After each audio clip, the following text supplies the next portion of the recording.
Welcome to East Meets West, episode 418. I'm Tom Merritt. And I'm Roger Chang. We're just pacing ourselves with East Meets West these days. We don't want to get to 500 episodes too fast, Roger.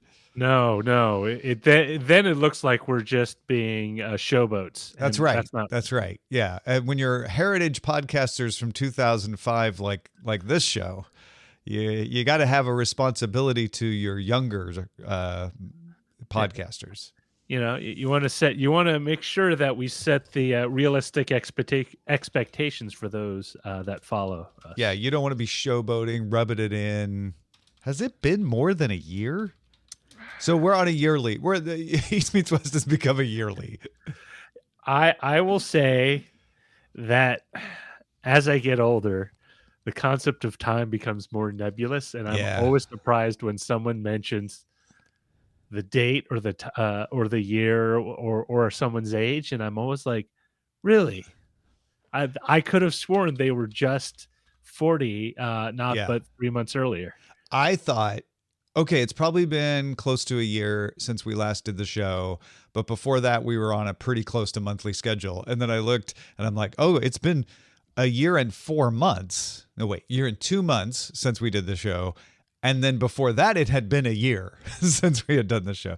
Been a hard couple of years. I'm not going to lie. Like it's 2020 didn't throw us off our schedule, but I think coming out of 2020's events kind of has thrown the entire world off of its schedule. My running theory, Roger, is that a lot of the trouble we're seeing in the world is fallout from COVID and lockdowns and the trauma that it caused. I think COVID and those lockdowns kind of tore us under all those paper cracks. I mean, there are all these issues before, but that was kind of ripping off the Band-Aid. Like stress testing, like that structure is strong enough to hold until a car runs into it. And it doesn't fall over the first time the car runs into it, but it weakens it for the next thing. Yeah, and it is a very interesting and a remarkable period of time to be living in, when I can kind of see what we jokingly refer to as the before times and then the post-pandemic period, because it does starkly illustrate, I think, how societies actually function once you remove all the platitudes, once you remove all the kind of wallpaper that you put over things to kind of give it a nice sheen. And honestly, I'm actually more impressed than I am disappointed of how things sort of kept spinning. Things go in cycles, and we've had plagues before. Sicknesses, ripping through humanity, have brought humanity to the brink of extinction, hundreds of thousands of years ago. So it's not like COVID is the first or the worst, but it does show that the good times aren't permanent. But I also think it's important not to lose sight of the fact that the bad times are also not permanent.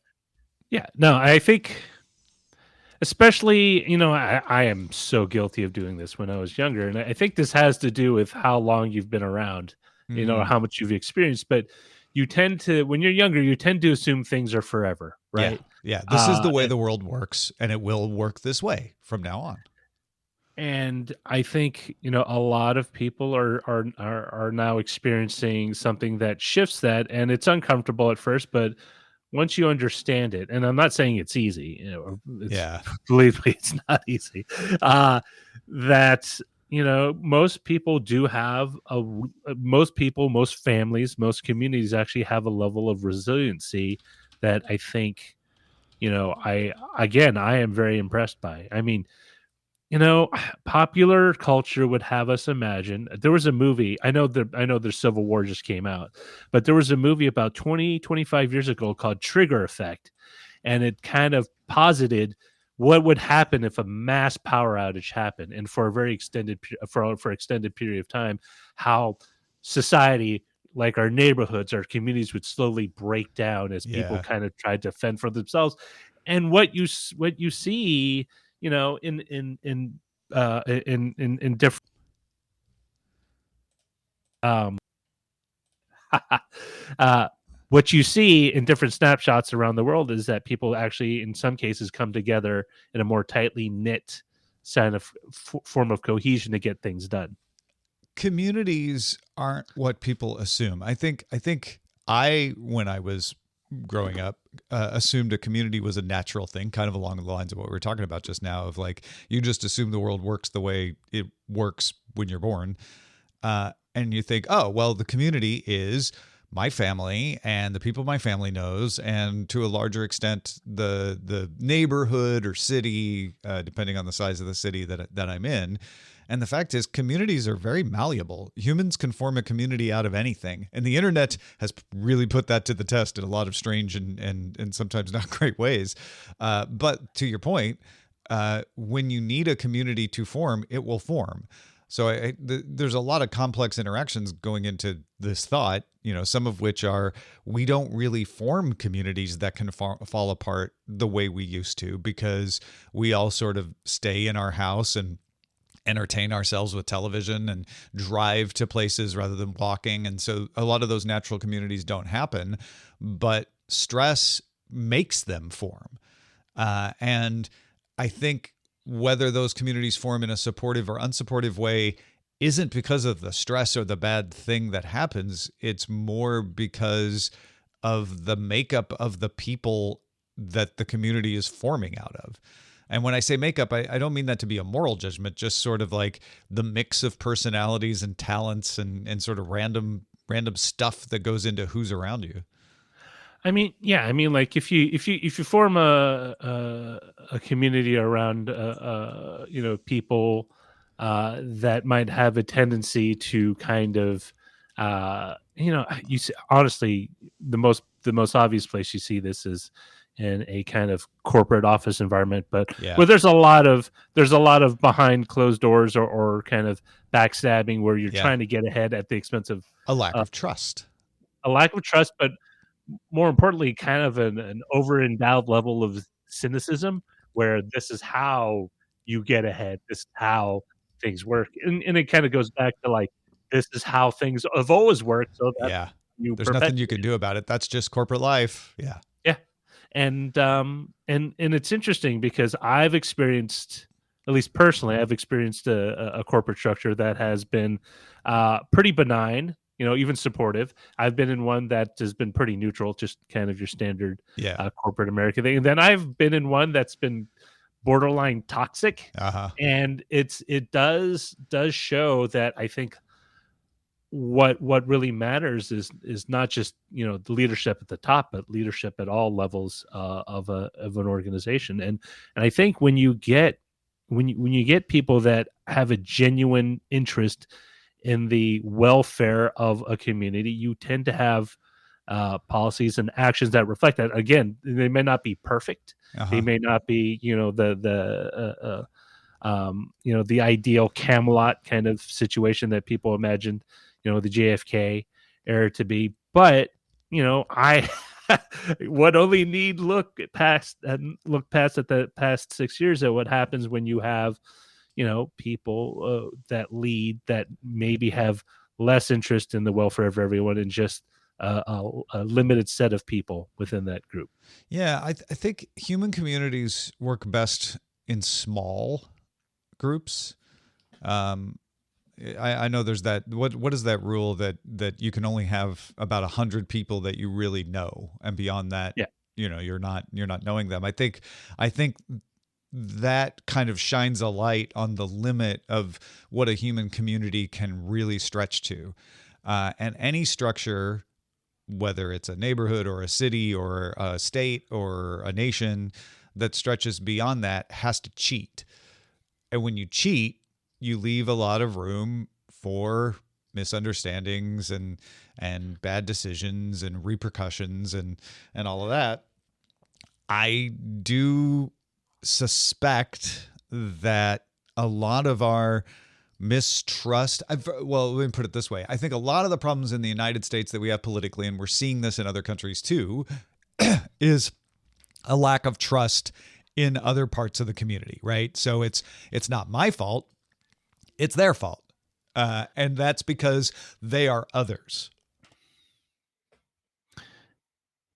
Oh, and yeah, I know. I mean, it's interesting, like that you say that, because oftentimes when you look at the best governed countries, like on any sort of global ranking, the countries at the top tend to overwhelmingly be countries with a very small population. You're not talking about countries with 60 or 50 plus million people in them.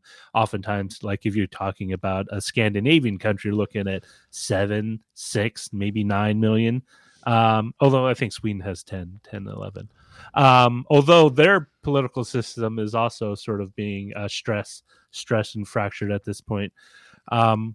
But yeah, I think it's a system of trust, but I also think it's a system of knowing that the common welfare, like for example, if I poke a hole in the ship that we're all on, I know that I will also drown and suffer for it, and that's why I won't do it. But you have to imagine that you're both in the same ship.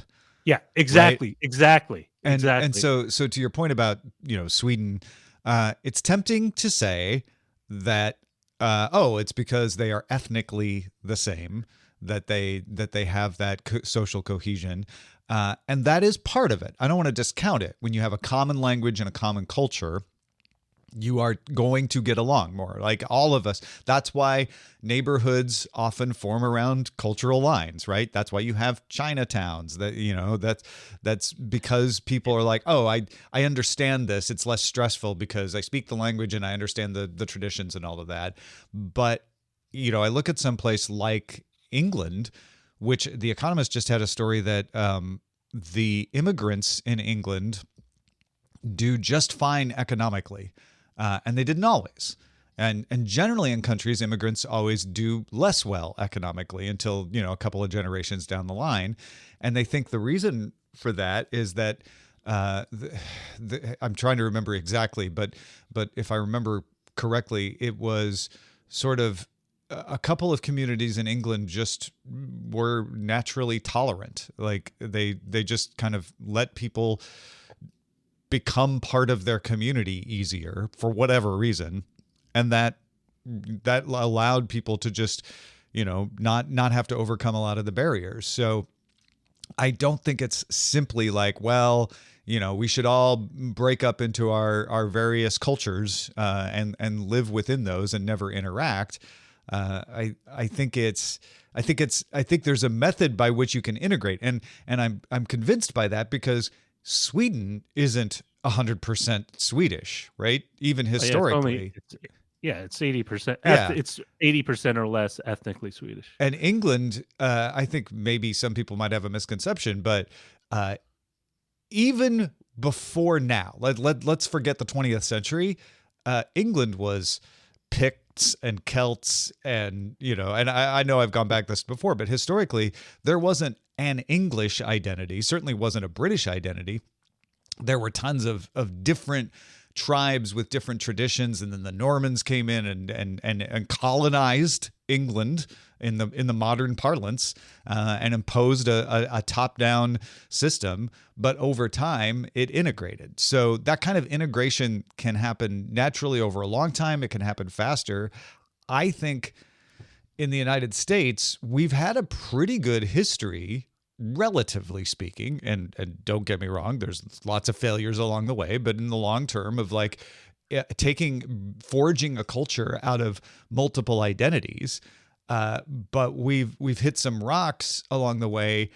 I don't know why, but I suspect it's an increase in communication that actually has sped some things up but gotten in the way of other things.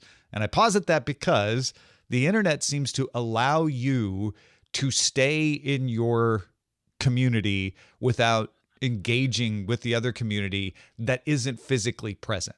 It seems to accelerate the ability for someone to say, look, you're not in the same boat as the other people. And so you can poke a hole in their boat and you'll be safe. I'll push back just a little bit. Yeah, I don't sure. disagree. Poke some holes in that. I don't actually disagree with anything. Poke some holes in my boat. but rather, I think there's some context that's involved. oftentimes when you have immigrants, I'll just use the American experience because that's the one I know the most intimately. Traditionally, the immigrants to the U.S. came from two classes. They were either low skilled or no skilled individuals that came in looking for just work, or you had kind of a not a kind of a middle or upper middle class that had the money, but they also had a skill set. In other words, when when my parents came over, they were already educated and they came over for more education. Sure. So and I'm trying to remember this. It was actually The Economist. This was trying to remember, maybe it was the New Yorker, but what it postulated was that they were filling in areas where there were no immediate local competitors, so people didn't feel on edge or at threat. Right? Oh, these migrant laborers are coming to work the field. Well, there isn't a huge domestic labor pool that's going to feel threatened by that because they can go do other things, and so it's slotted in relatively okay. Not saying again, not that they weren't friction. And then on the upper end, you did have people that filled in. We need researchers. I mean, you saw this after World War II. The U.S. When the U.S.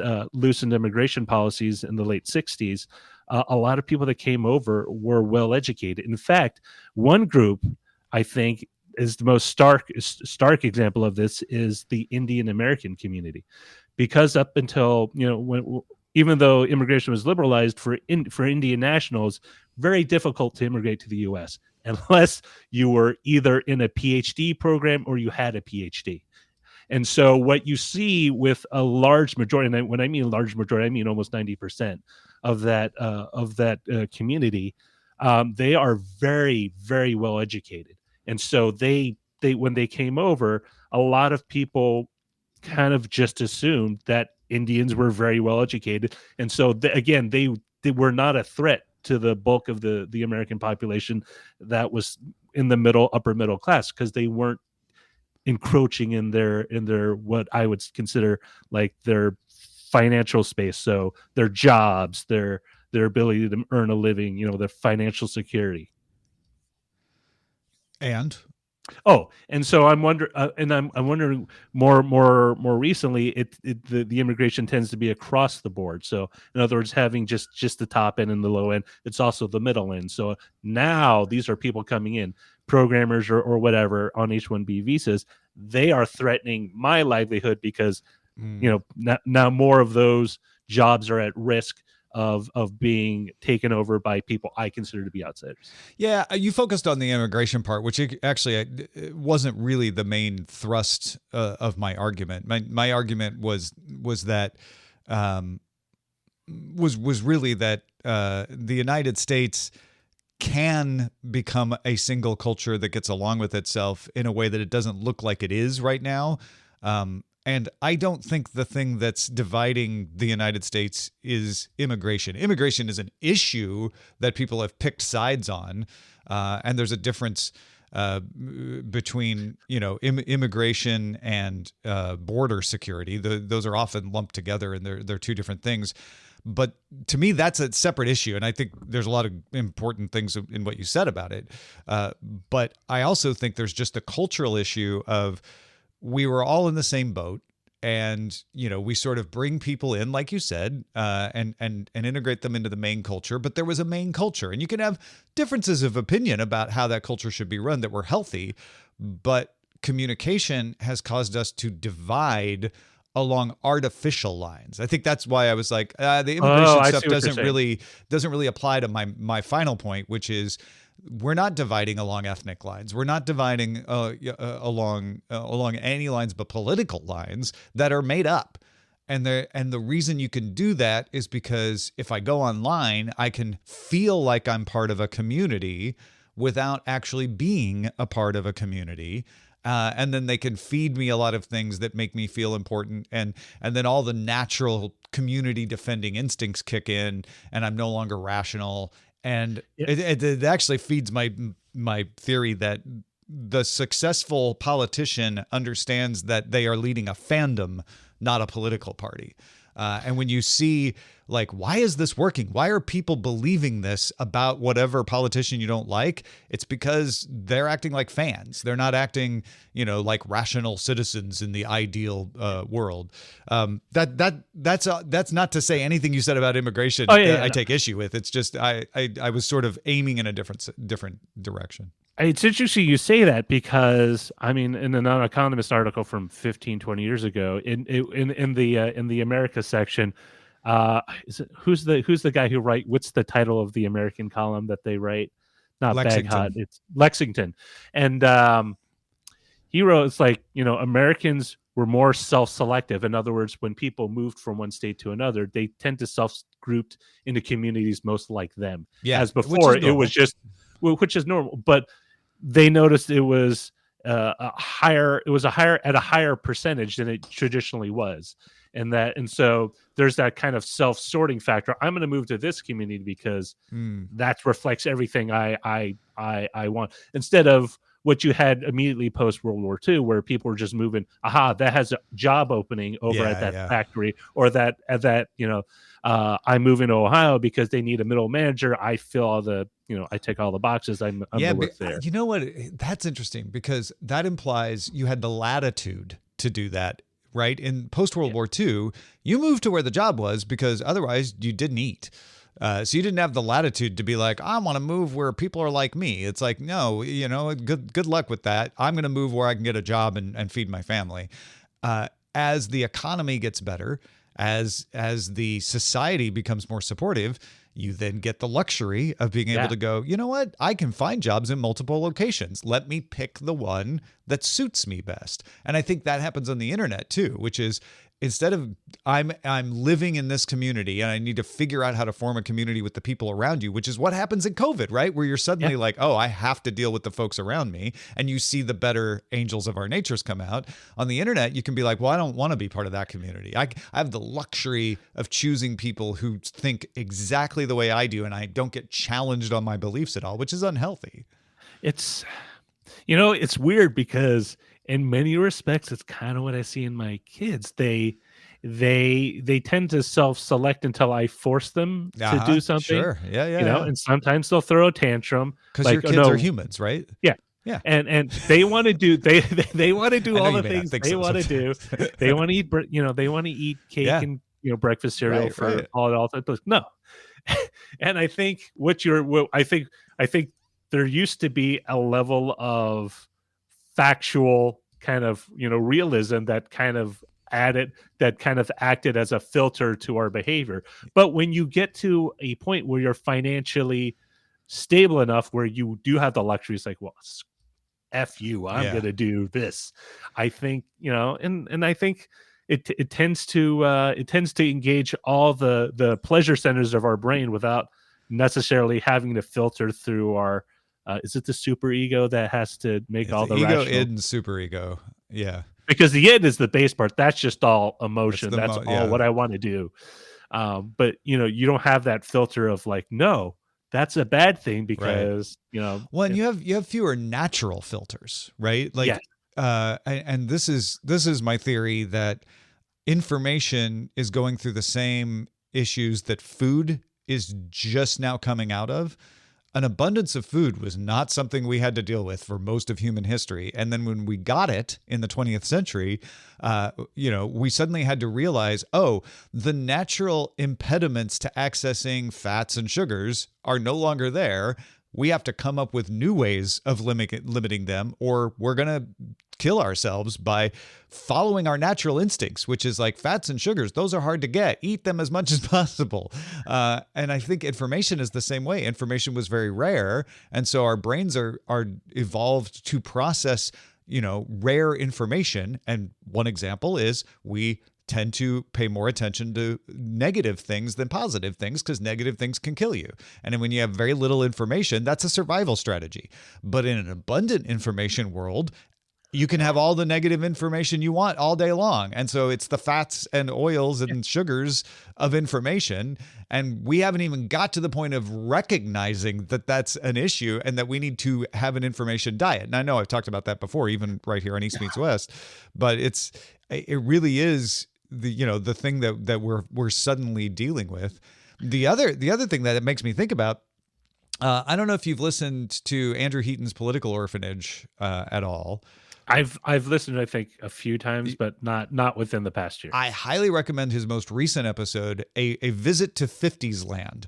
He did a bang up job of trying to compare in an apples to apples way what it was like to live in the United States in the 1950s and what it was like to live and what it is like to live in the United States now. And right off the top, he's like, look, we're just going to skip past the racial issues of the 50s because those are well known, well recognized, and we all agree, like, yes, it was much worse in that way. He's like, but let's look at the other things because that's what people tend to romanticize when they romanticize.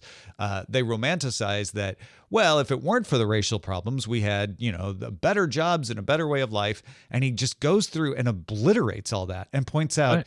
Yeah, it was better compared to what it was 20 years before in a much greater jump than it is between the 50s and now. But he's like, you would not want to live in 50s land. Cars are luxuries. Dishwashers are luxuries. Your dietary choices are limited. Your job is not paying you as much. Your house is slightly cheaper, but it's also a lot smaller. And it just goes through and compares like to our earlier thing about we just think the world is the way it is when we're born, that like a lot of people who are younger today might romanticize the 50s for not being there because they don't realize like, oh no, a lot of the things you assume were the same back there were not the same back then. Cars were dangerous. Like people died in cars all the time. Cars rusted within a year if you didn't wax them all the time, et cetera, et cetera, et cetera. It's interesting you say that because I had a history teacher in high school that did just that. And oh yeah.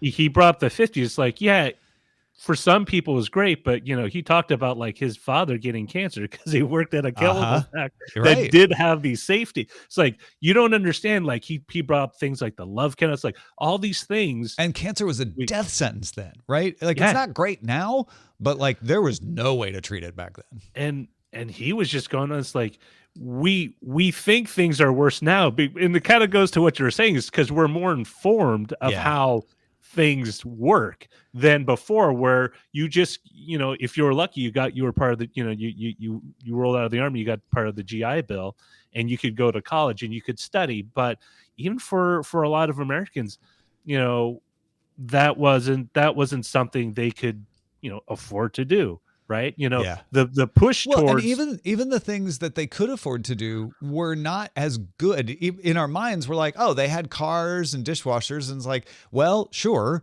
But also the electricity to run all that stuff was much more expensive than it is now. Like electricity now is super cheap, partly because we made everything so much more energy efficient. Like running a light bulb. I remember my dad, being upset, and Heaton mentions this in his episode too, but I remember my dad being upset if we left lights on.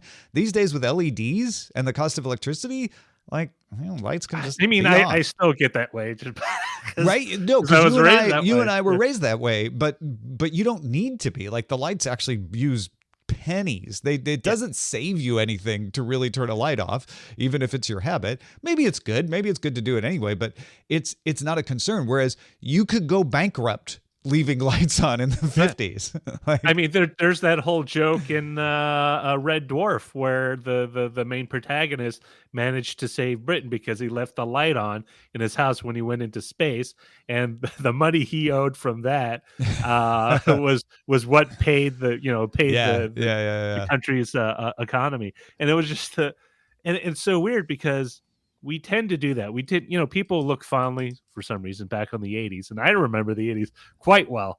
What I've noticed is when people bring up the 80s, they always bring up the pop culture elements. Yeah. But I distinctly remember all the farm closures and the farm auctions that happened. Sure. Yeah. Because a lot of the price supports were cut. I remember. And honestly, that was kind of exaggerated too. It turns out that wasn't as bad as we were led to believe back then, but it still wasn't good, right? And it was. I remember this when one of my teachers in junior high, it's like, well, now because the federal government has dictated that ketchup is a vegetable, this is what you guys are going to eat today. but there was a lot of back and forth about how public schools were going to be managed, but also the whole fear of being kidnapped. That was the big thing. Stranger danger was like everywhere. Oh yeah, which is weird because guy I in a used to van walk. offering you candy. Yeah, it's like Yeah. don't talk to anyone. Like Yeah, because you know I was a latchkey kid. I walked home, you know, and I walked uphill. Actually, I took the bus halfway and then I walked the rest of the way up the hill because my school was on the top of a hill. I don't think you have that stranger danger thing as much anymore because parents have the luxury of being helicopter parents in a way that they didn't in the 80s. You had latchkey kids, right? The parents didn't come and pick you up and sign you out and be like show their ID to make sure that yes, you're authorized to pick up this child. You just walked home on your own. I do that and it's weird. They have little tablets. I punch in my code. And then I sign them out and then I sign, you know, with my finger. And then on top of that, there's like a numeric key lock on the gate to get into the school. Yeah. So it's it's a lot more than just like, you know, my dad just waltzing into the schoolyard to grab me on the days he would pick me up. But most of the time I would just walk home. I had a key. Same here. And it wasn't even around my neck. It was just on like I had a key fob, so I would never lose it. But it wouldn't be in my bag. I walk home for like 25 minutes, and then I'd be home, and I would open like whatever. We used to have these pudding, like not Jello pudding, but it was pudding. But instead of coming in like a plastic container, it was a tin. Hunt's pudding. Yeah, I had those too. Yeah, I remember that. You pop the top. It was like a pop top. Yeah. And be careful not to cut your fingers on it. Like kids should not. They wouldn't allow kids to open those packages these days because they have sharp edges. I'm not saying it's bad. I know the stereotype is to be like, kids these days have it too easy. I think it's good that kids have it easier, but I think we have to remember that things are not the same. Heaton's supposition is that people romanticize when they were young because they were young and didn't have responsibilities. Oh, yeah. They're like, things were simpler then, is you saying, well, when I was a child, I didn't have a mortgage and I didn't have to have a job and things were taken care of for me. And I didn't see all the stress that my parents were going through. And I think there's a lot to that. I mean, it's definitely what we all reminisce about our childhood because even as, you know, it's weird because as crappy as my childhood is, I still kind of look fondly on it because there are moments like does anyone romanticize the fact that they get bullied for 4 years? No, or they just were. There was a period of time in third grade where I don't know if I had a hernia or something, but I just physically couldn't do a lot. Like I couldn't really bend. It just hurt. And I went to a couple of doctors to look at it, and I never really understood what it was. My parents did. Interesting. But they didn't really tell me because that's how you know what I mean. Like, right. You didn't need to know. But, as I got older, it went away. But there are times where it was just very painful for me to do things. But I don't remember any of that. Like I don't remember it in the same way. Your brain limits the access to the negative memories. Yeah. I remember the first time I had a birthday party at Chuck E. Cheese, and it was awesome. It was great. Yeah, it was great. Mm-hmm. Yeah. Well, I hope you all are happy that we're back. And I know we said this the last year that we did an episode, but we'll try to do another episode before a year is up this time. What do you say, Roger? You in? Yes, we should. Maybe we'll aim for next month. Ooh, don't get too ambitious. All right. Thanks, everybody. Subrilliant.com/EMW. We'll talk to you next time, whenever that is. Bye.